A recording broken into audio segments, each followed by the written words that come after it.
Ang susunod na programa ay rated PG. Ito ay nangangailangan ng patnubay at gabay ng magulang. Hello mga kapuso, ito na naman pong muli ang inyong lingkod upang magbahagi ng mga kaganapan dito sa teleseryeng Abot Kamay na Pangarap.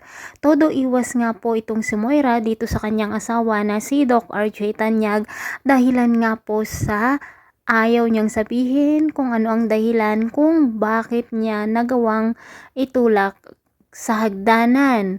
Kung kaya't nagtatago na nga itong si Moira at talagang ayaw nga niyang kausapin si Doc RJ. Nakiusap naman si Joey dito sa kanyang dad na si Doc RJ na patawarin na lamang niya ang kanyang mami.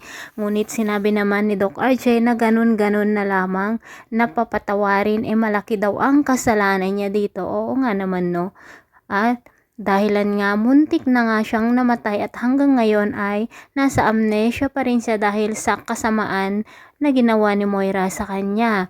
At sinabi pa nga ni Doc RJ na wala siyang alam na kasalanan dito kay Moira kung bakit niya nagawa iyon, at ang gusto lamang niyang malaman kung ano ang dahilan bakit nga niya itinulak sa hagdanan si Doc RJ. Hindi naman makapagsalita si Joey dahilan nga po sa alam niya ang dahilan na si Joey nga po ang kanilang pinag-awayan noon dahil nga hindi anak ito ni Doc RJ. Samantala, todo tago nga itong si Moira, ngunit nakasalubong nga niya si Doktora Enriquez doon sa mall, at ganun na rin po nakita ni Annalyn si Moira, kung kaya't agad niyang tinawagan si Doc RJ upang sabihin na nando doon si Moira, at agad nga pong pumunta si Doc RJ doon sa kinaroroonan ni Annalyn, kung kaya't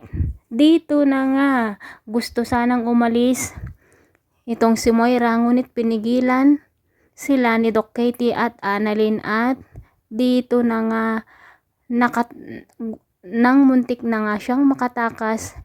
Ngunit nang papasakay na sana siya sa elevator ay sakto naman na sila Zoe at Doc RJ ang bumungad sa kanya, kung kaya't huli ka Moira. Ayan, nahuli tuloy itong si Moira, at nung tanungin na nga ni Doc RJ kung ano ang dahilan ay hindi nga masabi-sabi ni Moira, kung kaya't naku Diyos ko, ang ganda talaga, nakakaaliw tingnan ang ginawa ni Doc RJ dahil nga po hinawakan niya talaga ang baba ni Moira, ang kanyang bunganga, at sinabi nito na hindi na siya makapagsisinungaling kailanman at hindi na siya magsasabi pa ng anumang kasinungalingan. Kaya naku Diyos ko, nakakatawa talaga no mga kapuso.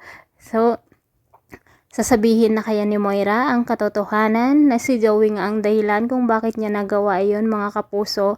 Ayan, naku Diyos ko, mabubulgar na talaga ang sikreto ni Joey. Naku Diyos ko Joey, umayos-ayos ka na dyan. So thanks for watching. Bye-bye.